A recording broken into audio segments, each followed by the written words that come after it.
Hi friends, ಇವತ್ತು ನಾನು ನನ್ನ ಅಮ್ಮ ಹಾಗೂ ಅಪ್ಪ ಒಂದು ಫಂಕ್ಷನ್ಗೆ ಹೋಗ್ತಿದ್ದೇವೆ. ಒಂದು ಪೂಜೆ ಇತ್ತು ನಮ್ಮ ಫ್ಯಾಮಿಲಿಯವರ ಮನೆಯಲ್ಲಿ. ಸೊ ಹೇಗಿದ್ರು ನಮ್ಮ ಅಕ್ಕ ಬರುವುದಿಲ್ಲ ಅಂತ ಹೇಳಿದ್ಲು. ಸೊ ಅದಕ್ಕೆ ಹೋಗ್ತಾ ಗ್ರೀನರಿ ಪ್ಲಾಂಟ್ಸ್ಗೆ ಟಾಟಾ ಬಾಯ್ ಅಂತ ಹೇಳ್ಕೊಂಡು ಹೋದೆ. ಫೈನಲಿ ನಾವು ರೀಚ್ ಆದ್ವಿ. ಕಾರ್ ಪಾರ್ಕಿಂಗ್ ಮಾಡಿ ಇಲ್ಲಿ ನಡ್ಕೊಂಡು ಹೋಗ್ತಾ ಇದ್ದೇವೆ.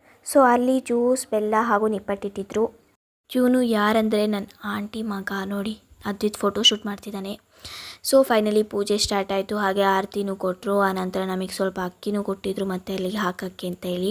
ನೋಡಿ, ಇವರಿಬ್ಬರು ಭಟ್ರುಗಳು. ಆಮೇಲೆ ಸೀದಾ ಹೋಗಿ ಪ್ರಸಾದ ತೊಗೊಂಡು ಎಲ್ಲರ ಜೊತೆ ಮಾತಾಡಿಕೊಂಡು ಸ್ವಲ್ಪ ಹೊತ್ತು ನಂತರದಲ್ಲಿ ಊಟಕ್ಕೆ ಹೋದ್ವಿ. ಊಟಕ್ಕೆ ವೆರೈಟೀಸ್ ಇತ್ತು. ಊಟ ಮಾಡಿದ ತಕ್ಷಣ ನಮ್ಮ ನಾಲ್ಗೆ ಕೋಡಾಗಬೇಕು ಅಂತ ಐಸ್ ಕ್ರೀಮ್ ಇಟ್ಟಿದ್ರು. ಅದನ್ನು ತಿಂದ್ಕೊಂಡು ಮನೆಗೆ ಹೋದ್ವಿ. ಮನೆಗೆ ಹೋದ ತಕ್ಷಣ ಜೋರಾಗಿ ಮಳೆ ಬಂತು, ನೋಡ್ಬೋದು ನೀವೇ. ಮಳೆ ನಮ್ಮ ಮನೆಗೆ ಬಂದು ಒಂದು ಎಡವಟ್ಟು ಮಾಡಿತ್ತು. ಆದರೆ ಇದೊಂದು ಶಾರ್ಟ್ ವಿಡಿಯೋಕ್ಕೆ ತುಂಬ ಕ್ಲಿಪ್ಪಿಂಗ್ಸ್ ತೆಗೆದಿದೆ, ಅದನ್ನು ಆ್ಯಡ್ ಮಾಡಲಿಕ್ಕಾಗಲಿಲ್ಲ. So sorry for that and see in next short video. Tata.